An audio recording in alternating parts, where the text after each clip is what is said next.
I came to America with only $50, knowing no one in this country, could hardly speak English, even though I was poor, but I was happy because I was free. Dr. Ming Wang is an internationally acclaimed laser eye surgeon who has pioneered multiple vision correction techniques. His life story is told in the film Sight.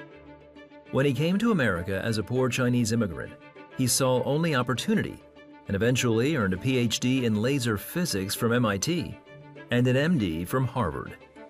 I came from China as an atheist.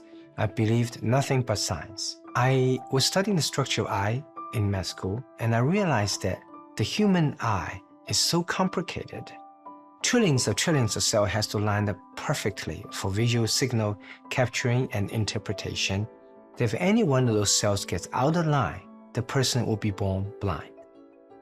So I had a big problem, and the atheist me at the time, that how could so many cells form in such a short period of time out of randomness? So I kept on asking a professor, and he said, Ming, what's a cross street?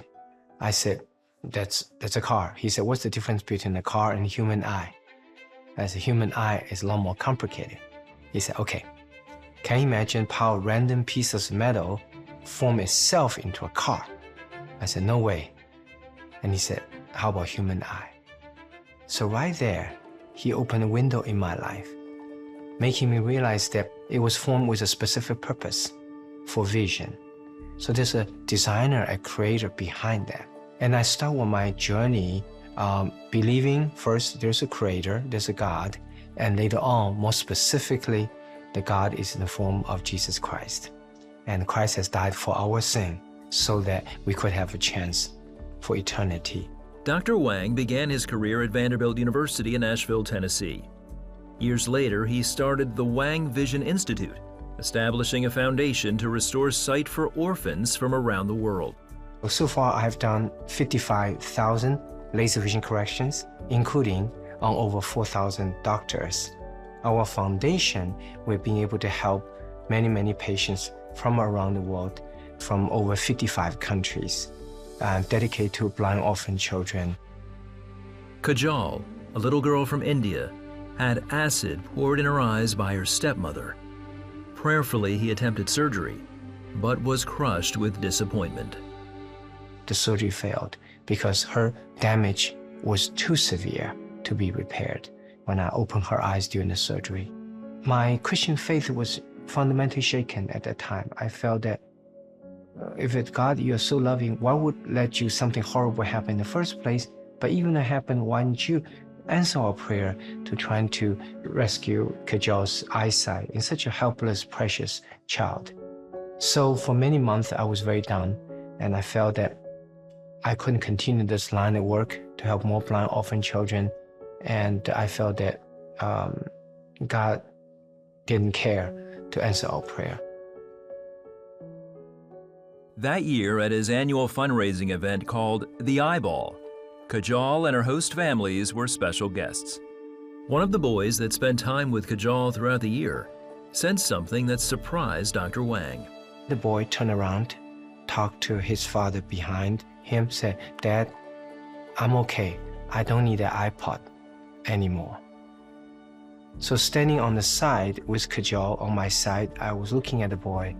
All of a sudden, something dawned on me, that Kajal's suffering and how she dealt with it, she was able to move on, do the best with what life has dealt with her, and still find the joy and happiness in her life, has positively impacted those kids around her, make those American kids who grew up in this country appreciate more what they have. So I realized that Kajal, even though she couldn't see, there was no light coming from outside. Light could emanate from within if one has love. So I've come to realize that as a Christian, the ultimate test of the strength of our faith is not when we pray something, God immediately give us what we pray for. It's when we pray something, God seemingly did not answer the prayer and give us what we want. Can we still maintain faith and the confidence in Him, believing that He will answer, but in His way, at His time? Today, Dr. Wang continues to help orphans regain their vision.